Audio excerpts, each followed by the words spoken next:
Hello everyone, this is AndresRestart, and today we are talking even more about the Duskbloods. The network test has been happening throughout this weekend, and I've gotten a chance to play through 3 different sessions, and after playing through these 3 different sessions, the overall feeling I have is that this game is good. It's really good. I feel like I need it. Like this game, I 100% am going to be purchasing day 1. I need this game. There are other games I play, and I don't necessarily feel that way immediately, but with the Duskbloods, I do. This needs to be a part of my life now. I see myself going back to this and playing this repeatedly for years to come. And that's very exciting, and that's what I would like to dive even further into today, my overall experience of the Duskbloods and why it's just so good. Before continuing though, if you do find yourself enjoying my videos, and if you haven't subscribed already, I ask that you please subscribe. So with the first session of this weekend, it was technically cancelled, and we weren't entirely sure if there would be more sessions, but there have been. So I played the second session Friday night, and I actually had some issues to start, because I was playing this through my capture card on my computer. I never intended on sharing footage publicly because Nintendo and From Software do not want us to, and I've seen some people try to, and those videos have been taken down. So the footage you're seeing is from preview footage and from trailers. I'm just going to be talking about my experience while using all this footage that's out there. But when I first started to play this through my capture card on my PC, I was experiencing issues and I wasn't sure why. I thought maybe there was like a connection issue because I was having some Wi-Fi problems or internet problems over the last couple days. And so I tested out different games on my Switch too, and everything else was fine. But for some reason, when playing through the Duskbloods, the audio was unbearable to hear. Like, it was just going in and out. You could barely hear it. It was staticky. It was weird. And so I thought, wow, they're really having a lot of problems with this network test. And so I played through the tutorial stuff and an actual dust battle for about an hour and a half or so, and came away from it playing it in this really ruined state, still thinking that this was a very good game. They just needed to fix some stuff from the network test. But a little bit later that evening, I decided to go at it again, playing in handheld mode, and I realized that there was something else going on. The game was running completely fine, because I also saw on social media people were saying that the game was looking and playing great. And so I've since played the game in handheld mode, I've since played the game in normal docked mode, and I haven't experienced issues. It seems to be kind of just something going on with the way I'm trying to capture the footage on my PC, and maybe it's also by design because they don't want people capturing footage for this game. Regardless though, actually playing the game in the way it's intended, either handheld mode or docked mode, I found that the game looks and runs and sounds fantastic. This is a visually pleasing game. The opening part, when you come out and you see everything, it looks great. It really gives you a similar vibe to when you play like Elden Ring, for example. You're gonna get a little bit of that. Now, that's not to say this is a giant open world. It's not, but it is a pretty big map. And there's a lot to explore, and it just looks good. I found the water effects to be pleasing. I found the lighting to be pleasing. I found the environments, the enemies. It all looks really good. It holds up really well.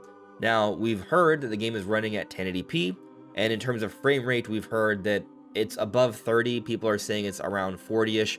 I did feel like it was a pretty smooth experience. I rarely felt like I was seeing any stutters. When I first started, I maybe saw a little bit, but after those brief moments, I kind of just felt like it was flowing and playing completely fine. And so the game looks great, it sounds great, and it also feels great. Like, playing it, getting used to the controls, the movement, it feels really good. It feels like a From Software title, and I might like this movement even more so than other From Software titles because they're making the characters more acrobatic. Like, you have a single big jump that you can hold, it's a super jump, and then after that, while you're in midair, you can do 3 midair jumps and a dash.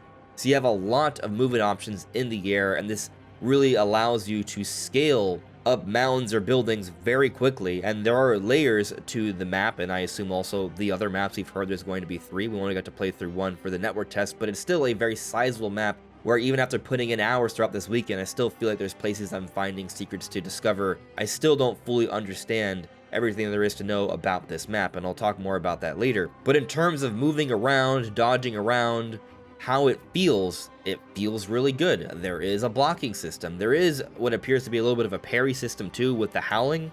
And the way the attacks work is very similar to other prior From Software titles, but each class has its own unique abilities, its own unique perks. I didn't play with every single class, I just tried out 3. The original character, Zork, I played mostly with Zork and the character that can snipe around.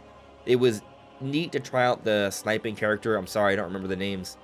Because you could kind of like use the buildings. You could get on top of a building and you'll see a boss enemy that you would not be strong enough to defeat on your own early on, but you could just kind of sit there and snipe and they will not be able to get to you, and that's an interesting advantage for that character. But for those that don't understand how this game works, I'll explain that now. So you're going to start off level 1, and as you defeat different enemies and find different items, you gain more experience, and so you will level up very quickly, becoming stronger, gaining new abilities, gaining more life, stamina, defense. All these different things you will continually build upon as you're fighting through and finding different objects and items and such. And so the early stages of the game, you probably want to be very quick about it, finding different things and really scaling up your abilities. Also acquiring a kin, which is an ally to fight alongside of you, like an NPC character that also levels up as well. And so maybe the boss enemies around the map will be very hard for you at first, but if you level up, then you go back at them, you can take them out a lot more quickly, take more hits and such, and have more attack options as well, because you can unlock a bit more ability as you progress. And so of course you want to do that because it's going to make it easier for you to progress and take on not just other bosses, but also other players, which will of course make it easier for you to compete, explore around, and find as much virtue as possible, which you will need to progress. And so the way it works, you are trying to acquire virtue to get to the final phase. There are 4 phases.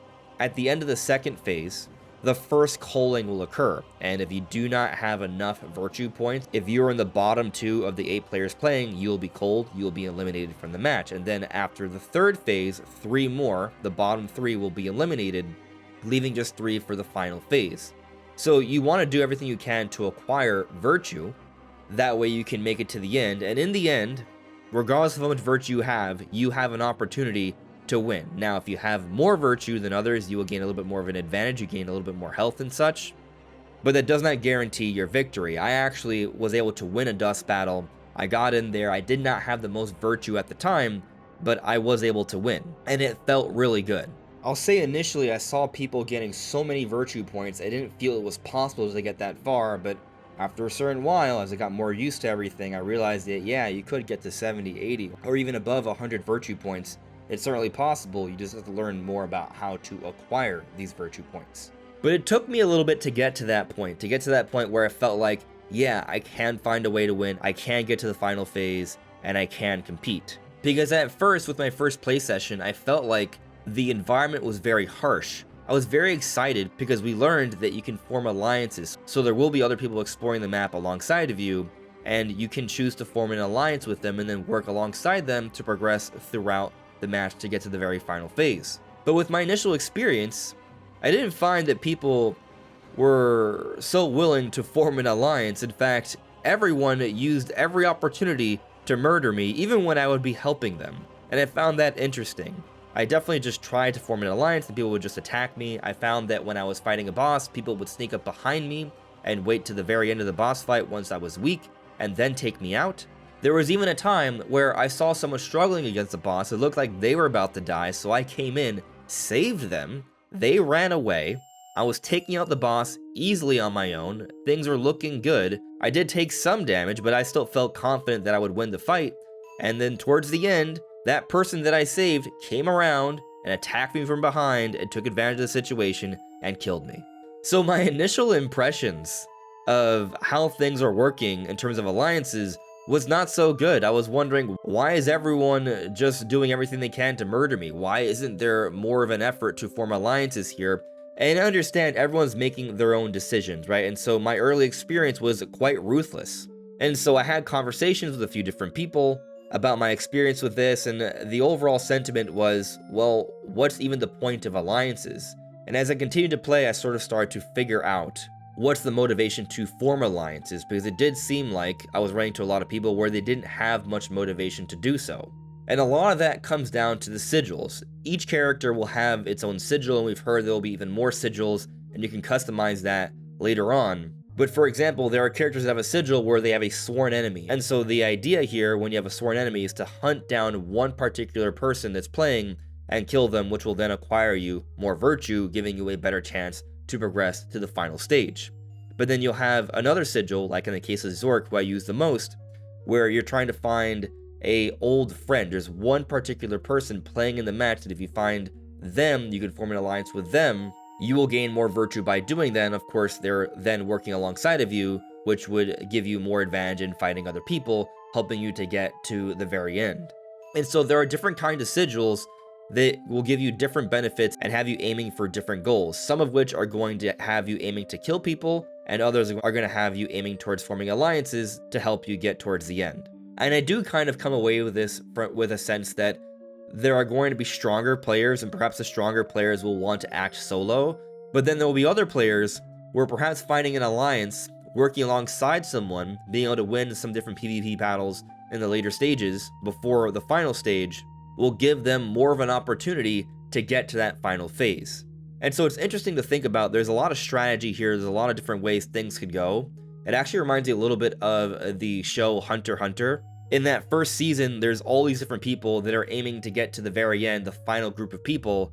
And so technically everyone's kind of out for each other. They're all competitors, but at the same time, in order to get to that final stage, some people can choose to work together to make it easier to get to the end. And so I think it's a really interesting idea, and there's a lot of different ways a match could pan out. So as I continued to play, I learned a little bit more about what I should do. I learned a little bit more about the map. I learned a little bit more about when it might be a good time to try and form an alliance, and other times where I should be more wary of someone and maybe not be so quick to trust them because they might just take advantage of the situation, not form an alliance with me, and try to kill me. One example, I was using the sniping character and I saw someone fighting a boss, and I came in from a bit afar and shot down the boss till it died. I helped this person defeat a boss from afar, and I sort of just jumped around, not approaching, staring at them from far away, as they did as well, standing warily. I then sent the invitation and they accepted. Had I rushed in and started attacking, it might have worked out differently. Like, I started to learn more about this stuff. I actually personally have never played a game like this, so this is a little bit of a learning experience for me. I do know about From Software titles, but I did not play Night Rain. I haven't played games like this, PvPvE games. I've never done that.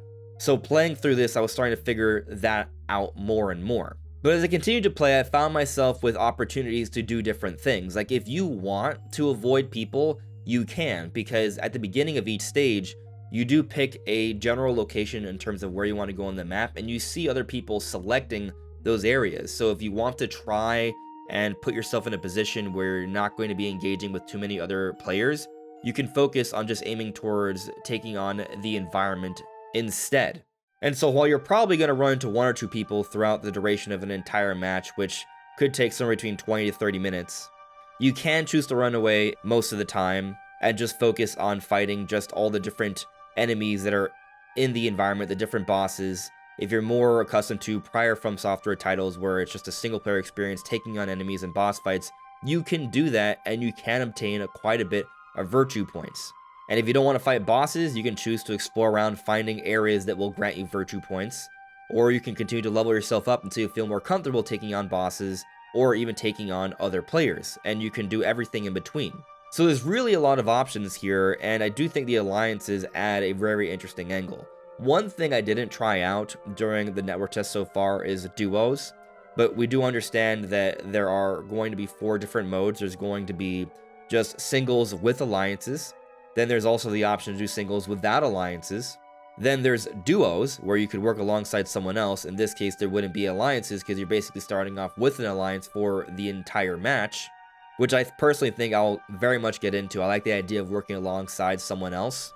And then we've also heard there's going to be ranked, but that was not playable, so we don't have much information on that.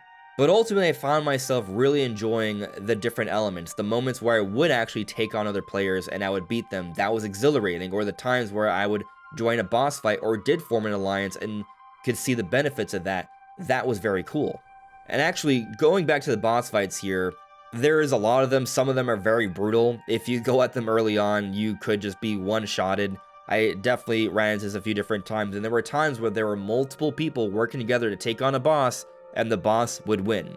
And so I think this is interesting because this is also early on now. People are learning. They're going to learn the boss types, their attack patterns, get a better understanding of what they can handle at different points in the match. And so I do think this game is going to develop. People are going to figure out different strategies, get better, learn the enemies, and it's going to be interesting to see how this game will evolve over time, especially when we account for all the extra stuff the final version of the game is going to have. More sigils, more classes, more maps, perhaps updates that come out after the day one release. But there's just a lot of cool stuff here, a beautiful world to explore, a lot of secrets to find, different strategies to try out, lots of different boss enemies that you may choose to engage with or wait until later or team up with others. And then there's a whole unpredictable element of just how other players are going to impact your match. Is someone going to be chasing you around? Are they going to work with you? Or are you going to be able to beat them? And will they choose to betray you at some point? Or will they help you out later on? And then if you do work with someone, you then have to fight them at the end. I think it's a really interesting dynamic here that adds a little bit of an emotional weight to the journey. And I'll also point out, this is just considering the way the final stage works in the network test. We've heard that it's not just necessarily a death match between the three at the end. Sometimes it could also be everyone working together against a common enemy. And so I'm excited to try that out too.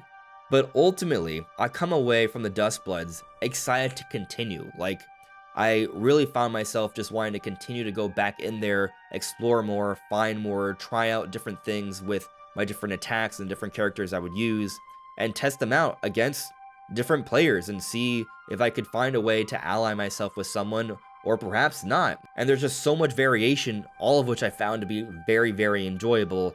I was sucked in and I just need more. I need more. I need this game. I want to continue to play it. And so that's what I will do. This is a really good game. A lot of people are talking it up and it's all absolutely warranted.